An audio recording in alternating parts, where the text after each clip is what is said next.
I grew up in Macomb, Mississippi, deep, deep in the dark heart of the Bible Belt. As an adolescent, I knew somewhere down inside that I was gay. But where I lived and when I lived there, I could not acknowledge that, even to myself. So I hid who I was, because if I had told the truth and lived the truth, my church would have turned me away and my family would have turned me away. So it's hard for me to express what it was like to come here and meet you and feel your warm welcome. The first Sunday I came here was right after you had stepped into the gap and hosted the GLBT prom when threatened violence prevented it from happening at the library. And in fact, the rainbow archway from that prom was still standing right there the first Sunday I came here. A few weeks ago, a visitor stood right back there with his fiancée and said, "We're joining here instead of the other UU church we visited because they are not a welcoming congregation." So he is an ally, and you are allies, and I have found my spiritual home. You have welcomed me with open arms and open hearts, and I thank you.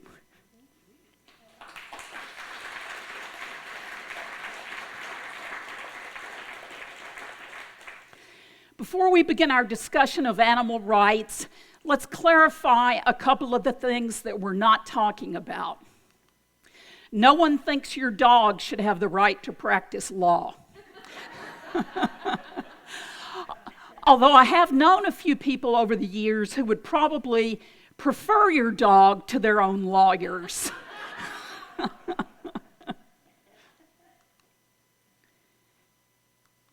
And no one thinks that animals of any party should have the right to vote, and I won't make any further comment on that topic.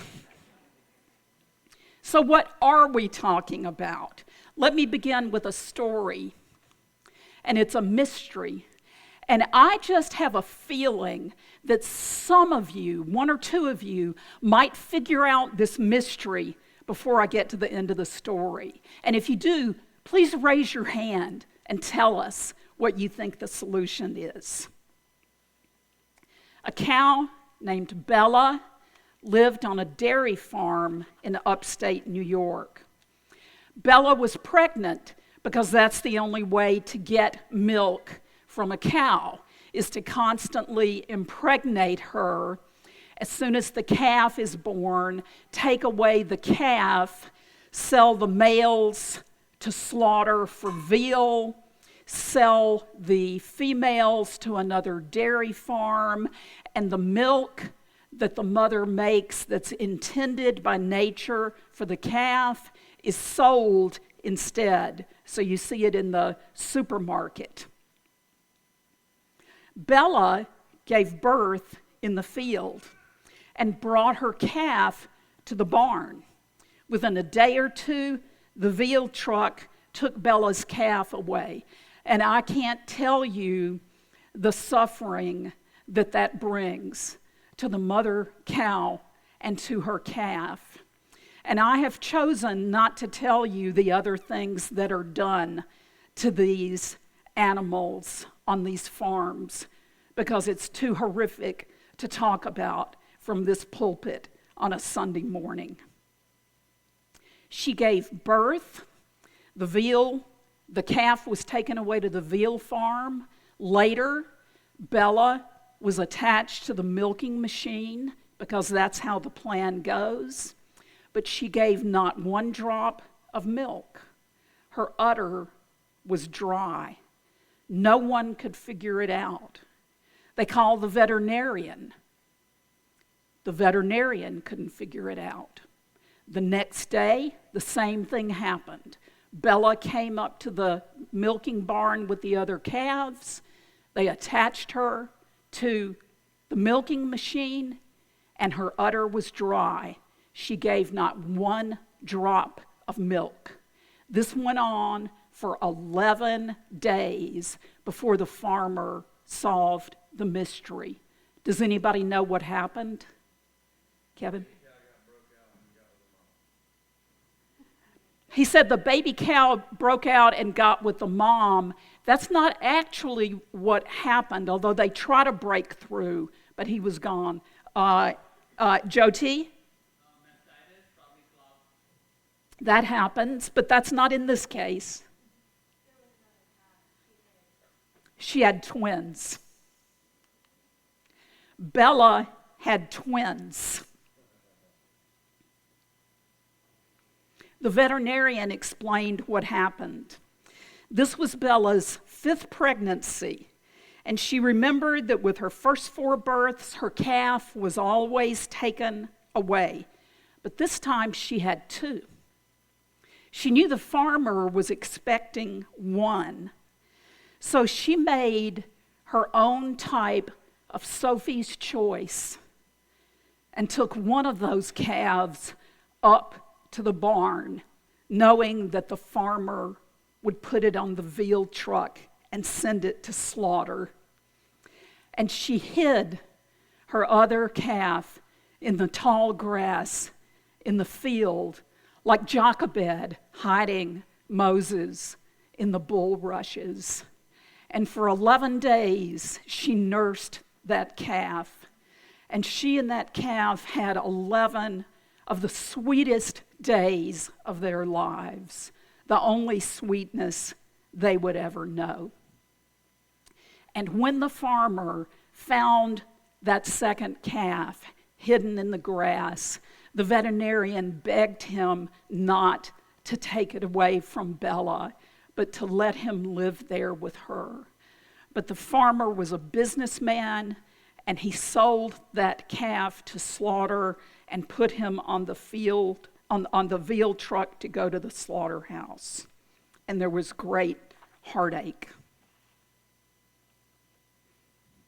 All the suffering of Bella and all her calves and all the suffering of almost all animals happens for one reason and one reason only: because they are property. In this country, animals are the only beings capable of suffering who are treated by the law as property for the owner to do whatever the owner wants. And this next part is so important. Because they are property, and because the law offers them essentially no protections, we choose their fate. We decide every single day what happens to them. I am here today to respectfully and lovingly suggest that all of us as individuals end the exploitation of animals in our own lives. I know that some of you are vegan, and so with you I'm preaching to the choir, so please just be with me in spirit as I stand here. For those of you who aren't vegan, maybe you're wondering, what in the world is this vegan thing about? What is Elizabeth up there talking about? Why would anybody in the world give up meat and eggs and dairy? I would like to offer for your consideration one of the primary arguments, the strongest argument I know, for including animals in our moral community. Now, I realize that when I've made this argument, It's your choice to accept it or reject it. What do I think? That I'm going to stand here and tell a bunch of Unitarian Universalists what to believe? But make no mistake, I am here to present their case for your consideration and decision. I ask only that you listen with an open heart and an open mind. I was your friend before this service began. I will be your friend after this service ends. You owe me no explanations. I ask only that you hear me. Why do I say the law doesn't protect animals? Don't we have laws against cruelty to animals? Well, first of all, they don't apply to agricultural animals. And secondly, even with dogs and cats and horses, the animals that they do apply to, of all reported cruelty cases, only 2 to 5% result in criminal charges.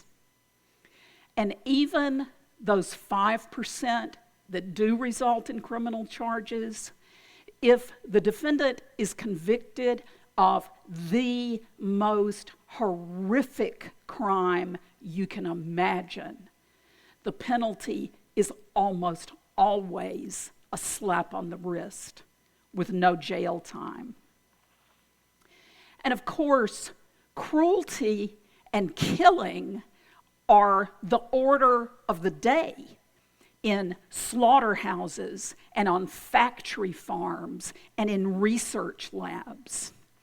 I have decided, after a lot of soul searching, not to speak in grim detail about this cruelty this morning and not to show you any pictures of it. The truth is so horrific that it would be an assault on unsuspecting worshipers who just showed up for Sunday services if I were to tell you about it and show you the pictures of it. But if you are, in the words of Ted Kennedy's eulogy about his brother Bobby, if you are someone who sees wrong and tries to right it, if you are someone who sees suffering and tries to heal it, then I invite you to pick up a copy of Peter Singer's groundbreaking book, Animal Liberation. I've got a few copies back there on the table where the eye care items usually are. I've already given away a few, but I believe there are a few still back there. Take one. It's yours to keep. In a few minutes, we'll give you a handout, and it shows you a website where you can watch a film called Dominion, which exposes what we do to animals and what people do to animals when we pay them money to do it. If you are willing to see wrong and try to right it, if you are willing to see suffering and try to heal it, then that book and that film are waiting just for you. What's the philosophical, theoretical basis for this idea that we should not exploit animals? In the words of philosopher Jeremy Bentham, the question is not, can they reason, nor can they talk, but can they suffer? When the suggestion is made that we should not exploit anyone who can suffer, let me tell you, our minds get busy. We start casting about for some other characteristic as the qualifier for non-exploitation a characteristic that lets us keep eating animals. Our minds do this because eating animals is so ingrained in our habits and our traditions and our taste preferences. And I'll tell you, my mouth waters every time I drive by a KFC. It is built into us. Meat was in our baby food. They had us eating it before we could talk, before we could think about whether we wanted animals tortured and slaughtered for us. But we can think about it now. But our minds are looking for an excuse. We don't want to give up fried chickens. We don't want to give up Grandma's pot roast. We don't want to give up Uncle Ed's souffle. We want Thanksgiving to be the way it's always been.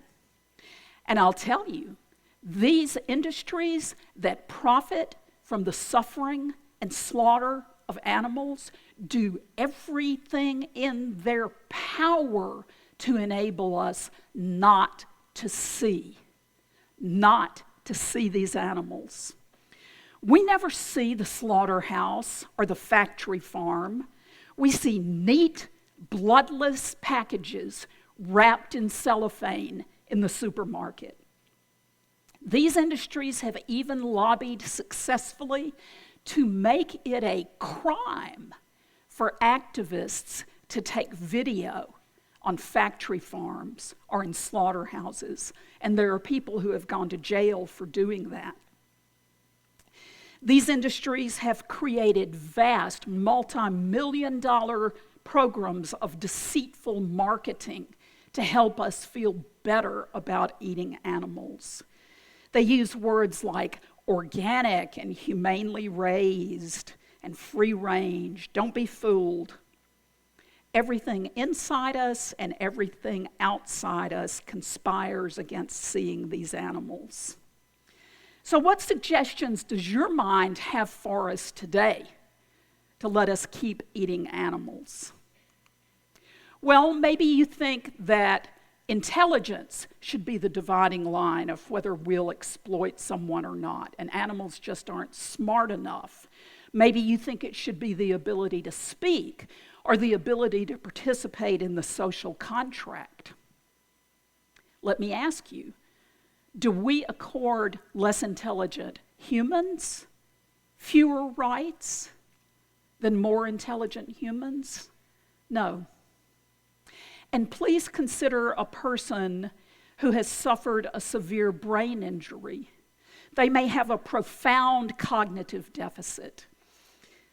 They may be unable to speak. They may not be able to participate in the social contract. But we do not exploit them. We do not conduct painful experiments on them against their will. What about the soul? Isn't that the characteristic that matters? Well, let me ask you, exactly when in the long history of evolution did the soul develop? Did just the hominids have souls? Did the great apes have souls? Did the soul suddenly arise as some kind of mutation just as Homo sapiens sapiens came to be, so that all the humans have souls and none of the animals do? I suggest to you that that cannot be the distinction. I remember our wonderful celebration a few months ago of the fact that we are all stardust, and the animals are stardust too. What about the idea that they were put here for our use? Well, Darwin negates that too. If they were put here for our use, what were they doing for 250 million years before we came to the earth? Were they practicing to be useful to us? Another great argument, don't plants suffer? Well, they don't. Plants have no central nervous system, which is a prerequisite to feeling pain. And even if plants did suffer, we should still eat them instead of animals, because animals eat plants. And if we eat animals, then we have caused all the suffering of those animals, and we have caused this imaginary suffering of all the plants that they ate. What about the fact that we're human? We're just different from them. We're human. I suggest to you, with all love and all respect, that that is rank tribalism. It's nothing more than the idea that we take care of our own and we owe no duties to anyone who's different from us.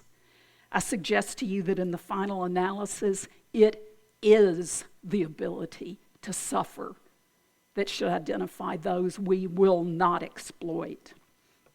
And as we stop exploiting animals, let's keep in mind the intersection of oppressions. We need to avoid sexism, homophobia, racism in the animal rights movement. Does that mean we should wait until those problems are solved before we address the animal question? No.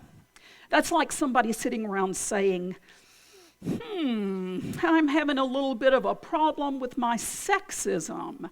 I've been working on it and I've made some improvements, but it still crops up from time to time, so I know what I'll do. I'll just focus exclusively on my sexism and I'll not worry about my homophobia. I'll just let it run rampant. We don't do that. We address all oppression, and if you accept the argument that the ability to suffer is what matters, then all these oppressions matter.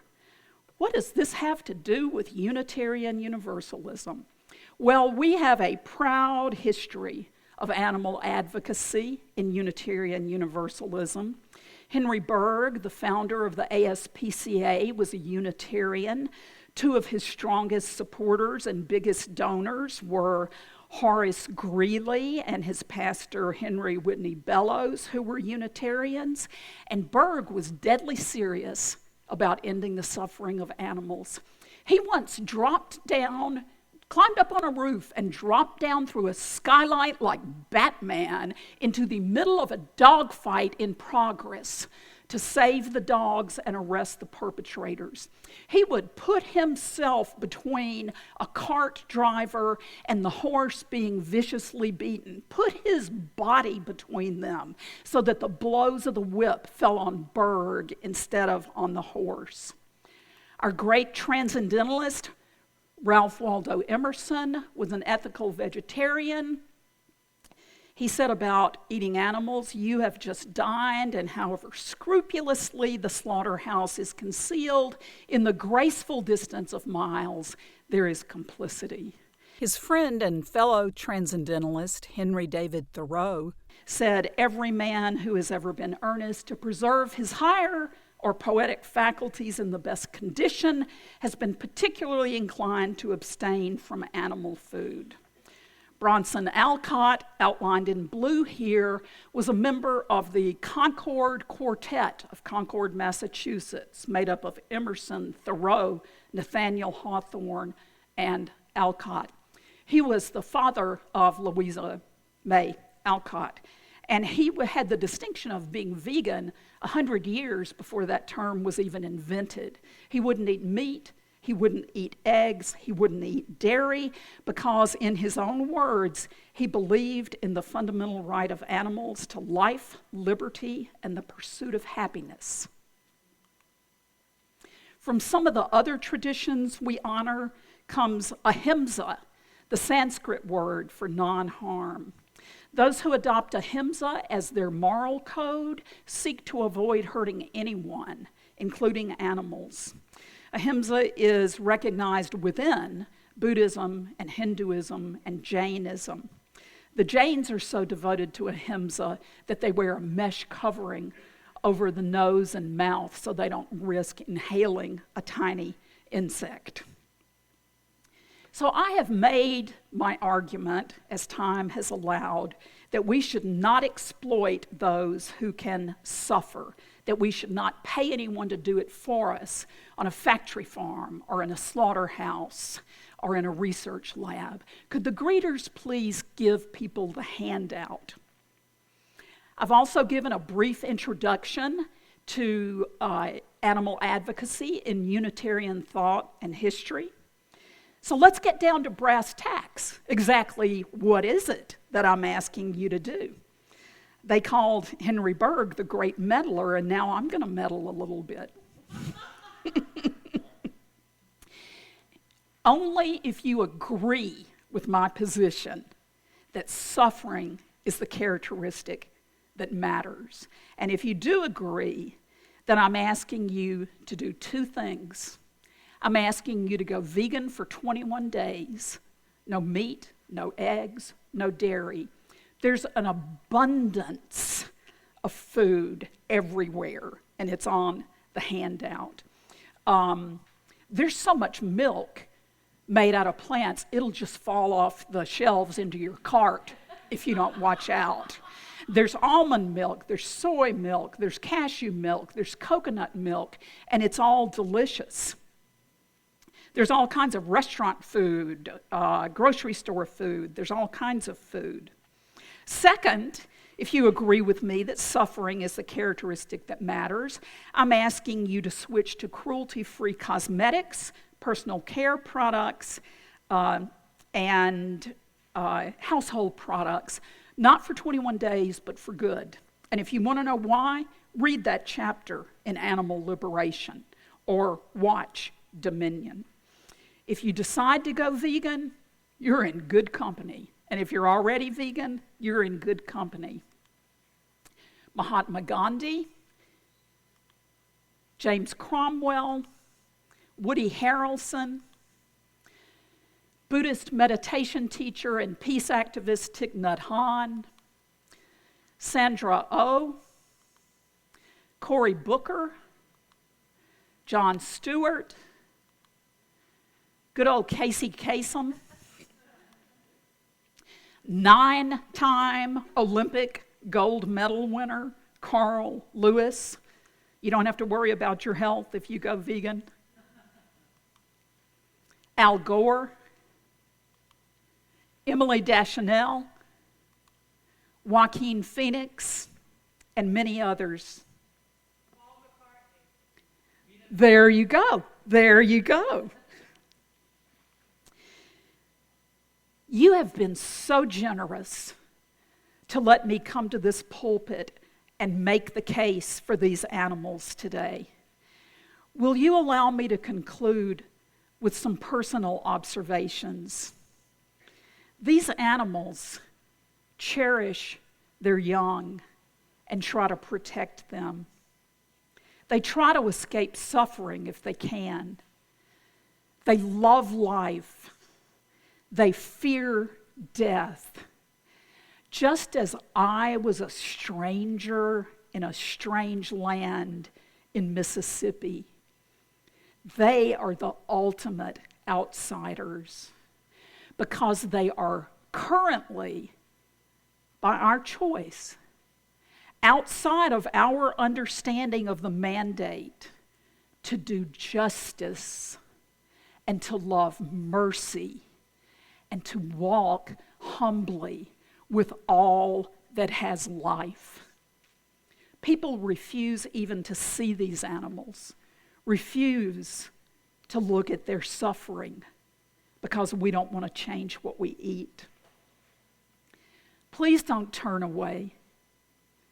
They desperately need us to open our hearts to them. They live in unrelenting anguish, and we are their only hope. Thank you.